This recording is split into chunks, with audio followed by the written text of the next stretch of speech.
Hello les explorateurs et bienvenue dans la nation du e-commerce. Je me prénomme Nicolas Chevalier et suis explorateur en chef d'e-commerce nation. Dans ce podcast, je vous emmène dans les coulisses du e-commerce en France. Comme chaque mercredi, vous découvrirez des retours d'expérience exclusifs, des histoires inspirantes et des personnalités hautes en couleurs. J'espère que vous êtes confortablement installés pour ce voyage au cœur de la nation du e-commerce.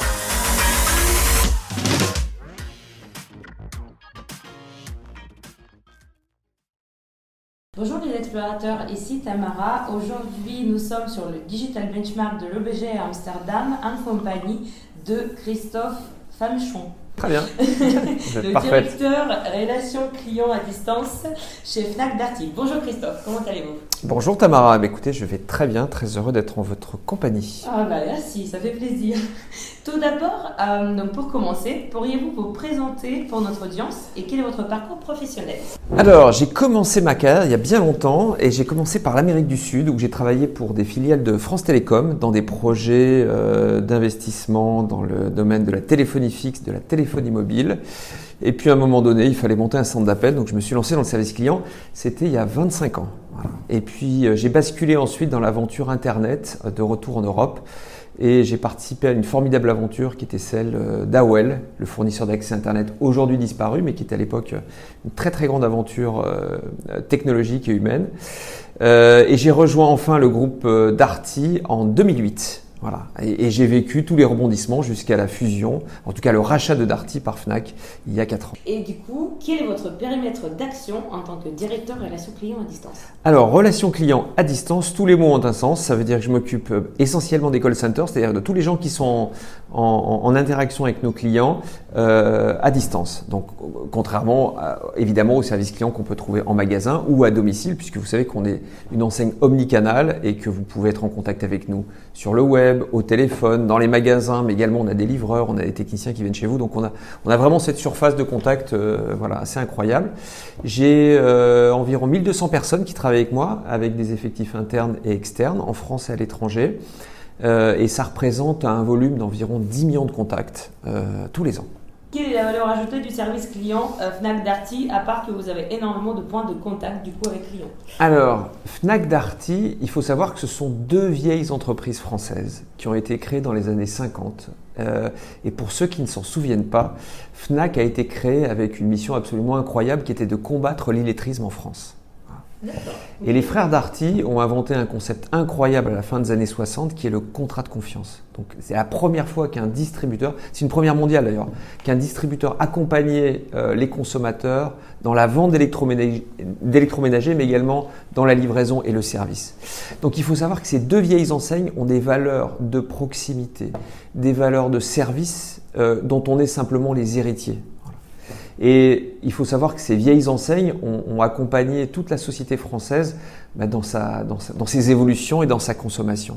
Donc aujourd'hui, le service, c'est pas seulement un point de contact, c'est aussi on est un peu les héritiers de toute cette culture de service, de proximité. Donc évidemment, la technologie a changé, évidemment, les attentes des consommateurs ont changé, mais on se positionne comme dans le droit fil de ce qu'ont voulu les créateurs de ces enseignes. Mais du coup, selon vous, quelles sont les missions du service client, à part du coup la réponse bien évidemment aux attentes de consommateurs, suivi des commandes, des choses comme ça? Est-ce qu'il y a d'autres éléments qui sont importants du coup à prendre en compte? Alors, d'un point de vue métier, on a 3 types de métiers au service client. Le premier, c'est l'avant-vente, c'est-à-dire que vous avez besoin d'informations ou de conseils sur un produit que vous ne trouvez pas en magasin ou sur le web, vous nous contactez. La deuxième, c'est le service client en tant que tel, c'est tout ce qui est suivi de ma commande, suivi de ma promotion, suivi de ma réparation. Donc c'est un service client, c'est un périmètre assez large parce que on est un acteur omnicanal, c'est-à-dire que vous pouvez commencer une vente sur le web, la terminer en magasin ou vice-versa. Vous pouvez même acheter un livre Fnac sur le web et aller le chercher en magasin Darty. Vous voyez, c'est les parcours omnicanaux, on est le seul acteur à avoir ces parcours omnicanaux aussi étendus sur le territoire français, qui couvrent tout le territoire français, et ce qui veut dire un peu de complexité. Évidemment, un petit peu de complexité. Donc le service client, c'est quand même très compliqué chez nous. Sachant qu'on a aussi de l'offre stockée, mais on a intégré une marketplace. Donc globalement, chez Fnac Darty, vous pouvez acheter quasiment tout. On est le deuxième e-commerçant français, juste derrière un concurrent. Donc c'est très complexe. Et puis le troisième métier, c'est l'assistance technique. Parce que si on vient chez nous, c'est aussi, en cas de problème d'usage, de panne, avoir du répondant et savoir comment utiliser mes produits. Donc voilà un petit peu les 3 métiers. Maintenant, c'est un métier qui évolue parce que les attentes des consommateurs évoluent énormément, parce que la technologie évolue, parce que nos concurrents nous font évoluer. Donc en fait, puisqu'on parle des technologies, donc est-ce que votre service client est-il automatisé du coup pour certaines demandes et jusqu'où en fait s'arrête l'automatisation du service client? Alors c'est une bonne question qu'on a. Déjà, à partir du moment où je vous ai expliqué qu'on essayait de suivre les attentes des consommateurs depuis plus de 60 ans, c'est quoi les attentes des consommateurs aujourd'hui? Et après, je vais répondre vraiment précisément dans votre question. Aujourd'hui, on est dans un monde qui est de plus en plus digitalisé, presque, on va dire, impersonnel. Donc la première attente des consommateurs, c'est ce qu'ils viennent chercher en magasin, mais aussi à distance, c'est quand même de la bienveillance et de la proximité. Donc nous, ce qu'on essaie de faire, je ne dis pas qu'on réussit, parce que comme tout le monde, on a aussi nos problèmes, mais c'est d'instaurer un climat de bienveillance à chaque interaction. Je crois que c'est le plus important. Comment on peut recréer un climat on va dire, de conseil désintéressé, de bienveillance et de générosité avec nos clients. Je crois que c'est une des attentes vraiment fondamentales de tous les consommateurs. Et c'est aussi pour ça qu'ils viennent dans nos marques, parce qu'ils essaient de trouver une réassurance. Si on vient chez nous, c'est parce qu'on a quand même des gens à qui parler. C'est pas toujours au top, mais en général, on a une bonne expérience. La deuxième, et vous l'avez dit, c'est quand on parle d'automatisation, c'est la digitalisation. Aujourd'hui, on a un shift majeur. Je vous parlais de 10 millions de contacts, mais globalement, il y a encore 1 an ou 2, 10% de nos interactions étaient digitales. On est déjà à plus de 25%. Et sur la Fnac, on est à plus de 40%. Et je pense que la majorité des contacts entre nos enseignes et les clients, d'ici quelques mois, en majorité, seront digitales. Donc déjà, on voit que le digital correspond à une attente des consommateurs. Pourquoi ? Parce qu'on est tous… Le téléphone, appeler une hotline, c'est compliqué. Il faut composer un numéro, il faut attendre, on a peur de se faire…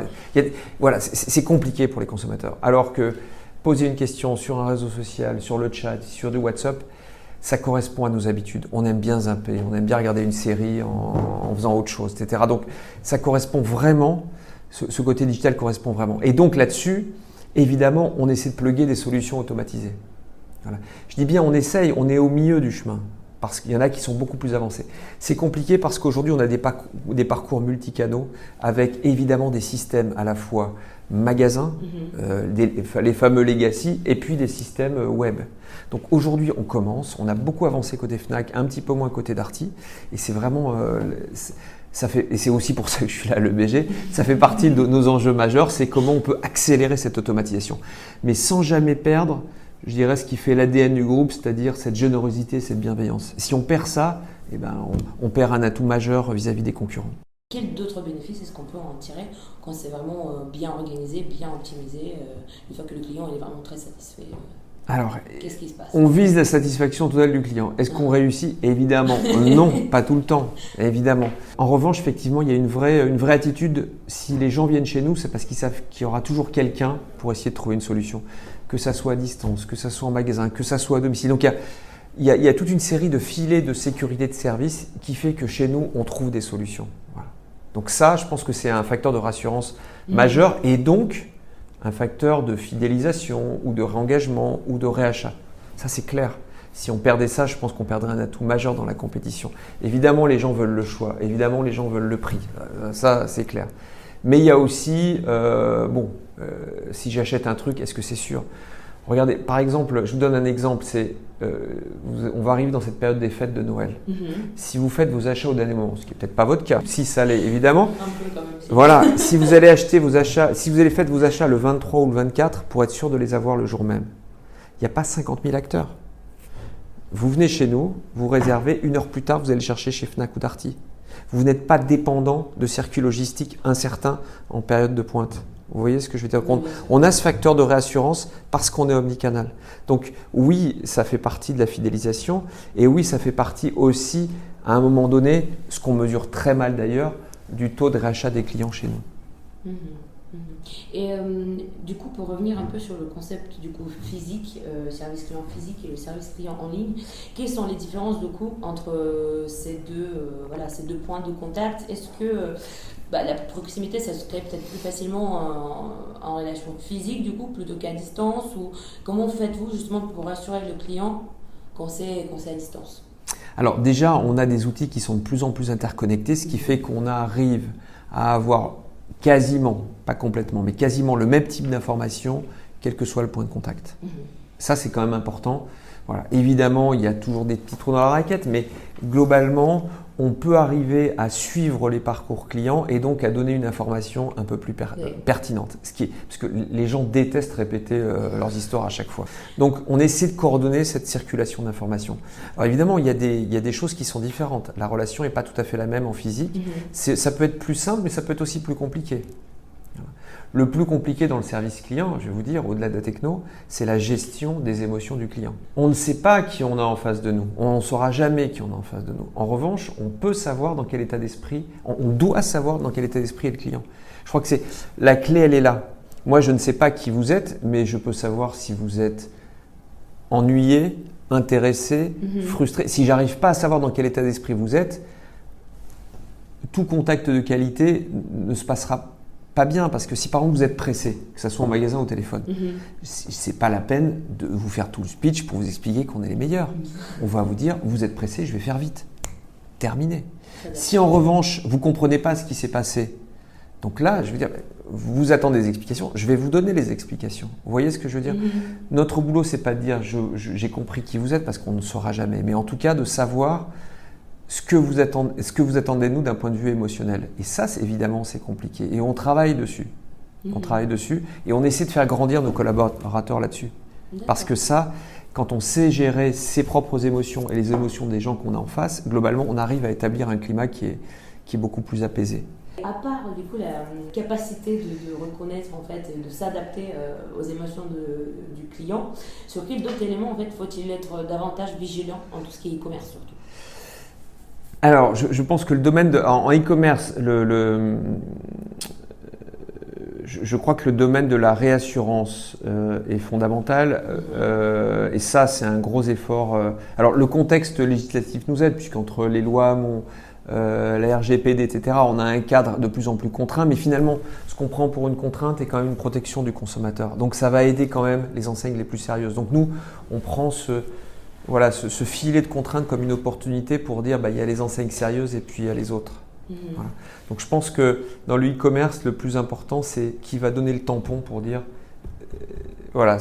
c'est une belle offre. Donc je pense que là, il y a déjà, mais il y aura de plus en plus d'écart entre les bons e-commerçants et ceux qui sont un peu moins bons. Le deuxième, je crois, nous, c'est une force. Alors, on peut avoir des faiblesses.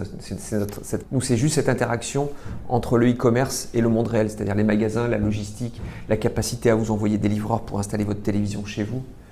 Aujourd'hui, on utilise aussi la possibilité, si vous achetez une télévision à la Fnac, vous avez des livreurs d'articles qui viennent vous l'installer, vous la mettre en service et récupérer votre ancien appareil.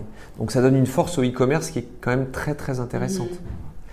Et puis, ce qu'on note depuis des années, en tout cas la tendance est de plus en plus forte, c'est que le consommateur a évolué aussi dans ses attentes. Faire venir des choses qui coûtent 3 € de Shenzhen par avion, il y a toujours un marché pour ça, mais les gens sont de plus en plus attentifs aux produits, à la durabilité et à la capacité à réparer les produits. Alors il se trouve que chez Darty, on n'a pas inventé la réparation hier, on a commencé par de la réparation. Donc on est quand même, ça m'a étonné moi d'ailleurs quand je suis arrivé chez Darty il y a une dizaine d'années, c'est des ateliers de réparation où on prend des aspirateurs, des ordinateurs, des machines à laver, on les démonte, on commande. Donc nous, cette culture de la réparation qui finalement a toujours fait partie du modèle économique et de l'organisation, aujourd'hui finalement je pense qu'il est en adéquation. Ça paraît à la fois paradoxal et en même temps c'est un de nos atouts avec les attentes des consommateurs et donc des gens qui font du e-commerce. Les gens veulent des produits durables, mais ils veulent également des produits de seconde vie. Vous savez, une des différences, alors maintenant il y a beaucoup d'acteurs qui font du e-commerce sur la seconde vie. Je ne vais pas citer de nom, mais qu'est-ce qu'ils font? Ils font venir des avions de Chine ou des États-Unis avec des produits recyclés en disant nous on n'a rien produit. Bon, c'est vrai, mais globalement le discours est assez cocasse puisque évidemment sous couvert de défense de l'environnement on fait toujours venir des avions. Bon. Je vous dis pas qu'on n'en fait pas venir aussi, mais globalement nous les produits qu'on vend sur notre site et c'est uniquement en e-commerce. Les produits de seconde vie Fnac ou Darty, c'est des produits qu'on a collectés en France, qu'on a réparés en France, qu'on a recyclés en France. Voyez. Alors, il se trouve qu'on le faisait déjà avant, mais là on se dit, on réinvente le feu. Non, en fait, on le met juste au goût des consommateurs et on essaie d'en faire. Et je pense que beaucoup d'e-commerçants viennent là-dessus parce que ça correspond à une attente des consommateurs et puis aussi c'est moins cher. Et on l'a vu pendant la crise du coronavirus, acheter des produits neufs à l'étranger, c'était compliqué. Oui. Vous voyez, c'était compliqué. Donc les circuits courts, ça paraît paradoxal, mais est peut-être l'avenir du e-commerce. Pour les achats effectués en ligne, donc du coup la livraison est le moment le plus stressant pour le client. Du coup, comment s'organise le suivi de l'état de la commande pour le consommateur au sein de Fnac Darty et est-ce qu'il est automatisé ? Ah oui, il est automatisé. Le client peut non seulement modifier son rendez-vous, changer son rendez-vous, annuler son rendez-vous sur son espace client. Donc ça, c'est complètement automatisé. Je dois vous dire que vous posez la question au bon moment, puisqu'on a revu il y a un an tout le parcours. Et aujourd'hui, on a essayé de se mettre sur les meilleurs standards du marché. C'est-à-dire que vous avez une première confirmation, 48 heures avant, vous recevez une confirmation, etc. Et la veille, vous recevez le SMS avec le créneau fin qui dit on va vous livrer de 8h à 10h, puisque maintenant les créneaux qu'on vous donne, c'est 2 heures. On en est super fiers, les gens sont super contents, ils se disent tiens, Darty, c'est un peu plus moderne. Voilà. Voilà. Donc, et c'est parce que c'est un actif absolument incroyable, quoi. D'ailleurs, on l'a vu pendant le confinement et le Covid, nous, nos livreurs, on continue à livrer sur toute la France. Pour être sûr, vous savez, normalement, les livreurs Darty, ils livrent que les gros produits, c'est-à-dire la télé, le frigo, etc. Mais à un moment donné, on avait tellement de produits qui étaient commandés et qu'on ne pouvait pas livrer par des transporteurs classiques que nos livreurs Darty se sont transformés en postiers puisqu'ils ont amené des imprimantes, des livres, des iPhones, etc. Chez les clients. Voilà. Et on a fait ça pendant un mois. Donc d'ailleurs, on en est très très fiers. On n'a pas tout fait bien, mais là, pendant cette période, je pense que les équipes ont été vraiment engagées à la hauteur, malgré la peur, malgré les contraintes. On a continué à faire un service quasiment normal pendant 2 mois. Et c'est une grande source de fierté pour toutes les équipes, qu'elles soient en centre d'appel, même en télétravail, en livraison, dans les entrepôts. Et même les techniciens ont continué à réparer chez les clients. Ok, maintenant du coup passons à l'importance des avis clients en e-commerce. Vous avez, j'imagine, une stratégie de gestion des avis clients. Oui, on a utilisé avis vérifiés. Avis vérifiés. Ouais, on a utilisé avis vérifiés et on utilise également, j'ai oublié le nom du prestataire, pour tous les avis Google, pour répondre aux avis Google, magasin par magasin. Ça me reviendra. Donc on l'utilise. Honnêtement, je pense qu'on peut faire beaucoup mieux. Parlons un peu des perspectives du coup d'évolution de service client à distance. On entend souvent que dans les années à venir, la gestion du service client sera l'un des éléments différenciateurs d'une entreprise. Êtes-vous d'accord avec ça ? Nous, oui, alors non seulement je suis d'accord, mais nous, c'est un peu notre, comme je vous le disais au début, c'est un peu notre ADN. Donc, si je suis chez Fnac Darty, c'est aussi parce que je le pense, je le vis et nos équipes aussi. Donc ça, c'est un peu c'est à la fois notre passion, notre engagement et voilà, c'est ce qui nous fait vibrer. Donc, nous, on le croit intrinsèquement comme l'ADN de l'entreprise, des valeurs, des gens qui ont créé cette boîte et de toute façon, c'est ce que nous demandent les clients. Donc, on ne peut pas faire autrement. Maintenant, je crois qu'il y a quand même des ruptures majeures qui sont en train d'arriver. On parlait de la bienveillance qui, je crois, tout le monde parle de l'empathie, de la sympathie, mais je pense que la bienveillance, c'est-à-dire la générosité vis-à-vis du client, ça va faire la différence. D'ailleurs, toutes les boîtes qui sont généreuses, en général, sont sur le devant de la scène. Donc ça, c'est un élément important. La digitalisation, on en parlait tout à l'heure, ça change complètement les choses. Pour le consommateur, parce qu'il apprécie, il peut zapper tout en faisant.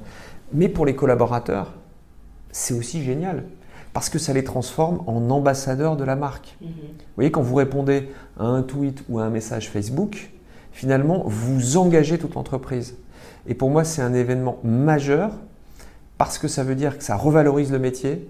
Nos conseillers, avec tous les titres qu'on peut avoir qui ne sont pas forcément valorisés ni par les consommateurs ni même en interne, deviennent des véritables ambassadeurs et ont un poids beaucoup plus important en interne, voire en externe. Et ça, c'est fantastique pour résoudre des problèmes clients.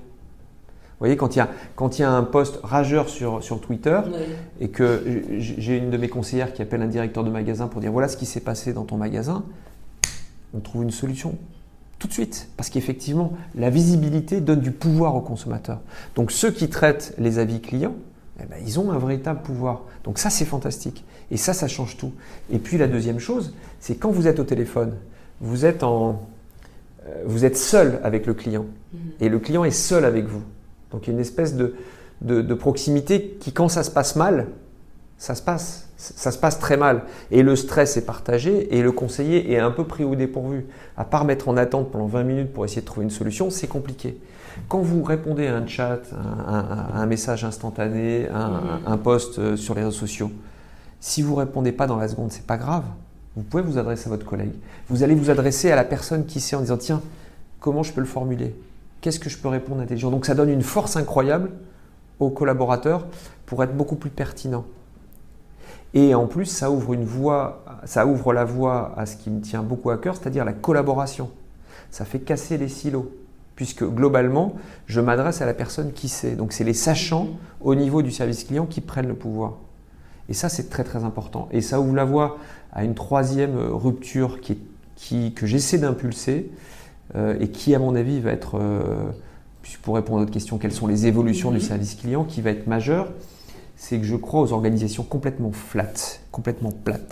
C'est-à-dire, dans les centres d'appel, vous avez, historiquement, c'est des organisations hyper pyramidales, avec 3, 4, 5, 6 niveaux de hiérarchie.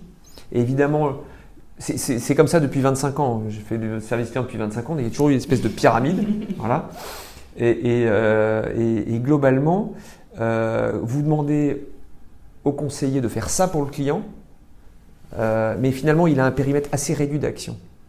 Mais quand vous libérez l'organisation en ayant des organisations sans management ou avec un minimum de management et de fonctions support, finalement, cet espace de liberté, pour ceux qui veulent le prendre, c'est fantastique. Voilà, ça peut faire peur. Et aujourd'hui, on a 2 expérimentations assez abouties. Une avec un partenaire et l'autre en interne que je mène à Bordeaux, à côté de Bordeaux, où globalement, on laisse une liberté, une autonomie, une autogouvernance quasiment totale à nos collaborateurs. Quand je dis total, c'est qu'ils ont le choix de l'organisation, le choix du recrutement, le choix des sujets sur lesquels ils travaillent, etc. Dans le respect évidemment des règles de fonctionnement global. Bien sûr. Mais c'est eux qui choisissent comment ils vont s'organiser, comment ils vont travailler, comment ils vont gérer les conflits, comment ils vont décider. Et ces expérimentations, ça va dans le droit fil, à mon avis, de cette collaboration qui s'instaure avec les outils digitaux. La preuve en est que pendant le confinement, on a mis plus de 50% des gens en télétravail. Donc grosso modo, on a donné une autonomie totale déjà aux gens. Et le miracle s'est produit, la confiance a été payée de retour, puisque les gens ont fait leur boulot. Donc ça veut dire que quand on fait confiance, quand on libère les énergies, et bien globalement, en général, vous pouvez toujours être déçu de temps en temps, mais en général, et en tout cas c'est le cas chez nous, ils vous le rendent. Et beaucoup plus. D'ailleurs, moi je le constate dans les résultats de ces expérimentations. On a de meilleurs résultats et les gens s'épanouissent beaucoup plus. Et globalement, je pense que ça va être aussi un facteur d'épanouissement des collaborateurs. Donc la question que je vais vous poser, c'est qu'est-ce que vous venez chercher en fait ici, aujourd'hui, sur l'EBG ? Alors à l'EBG, ce qui est très intéressant, c'est que depuis quelques mois, quelques années, le service client devient de plus en plus digital. Donc on est complètement interconnecté avec nos collègues du marketing, de l'informatique, de l'UX. Donc maintenant, on a une stratégie commune de contact avec les clients, que ce soit pour de l'avant-vente, de la vente. Donc on ne peut pas travailler. Ce qui est formidable, c'est qu'il n'y a plus de silos. Et qui dit contacts digitaux, dit stratégie, dit gestion de la data. Et donc, évidemment, on est obligé de s'ouvrir à ce nouveau monde. Comment on gère nos données ? Quelle est la meilleure stratégie possible ? Et ça, c'est des choses que je viens chercher à l'EBG. Et je dois dire que ça soit à Berlin l'an dernier ou cette année, je trouve que le niveau des participants, la qualité de l'organisation, c'est pas de la flagornerie, hein, sinon je ne serais pas venu. Je trouve que c'est vraiment de très très très haut niveau. Voilà. D'autant plus cette année avec les contraintes, je trouve ça extrêmement courageux et je les ai déjà remerciés, mais je le fais ici une fois encore. C'est extrêmement courageux, intrépide et d'organiser ça. Et donc je pense que rien que pour ça, il fallait venir. Voilà. Bah écoutez, en tout cas, merci beaucoup Christophe pour votre partage d'expérience. Merci beaucoup d'avoir été là avec nous. Et merci. Bonne journée sur le BG. Merci beaucoup.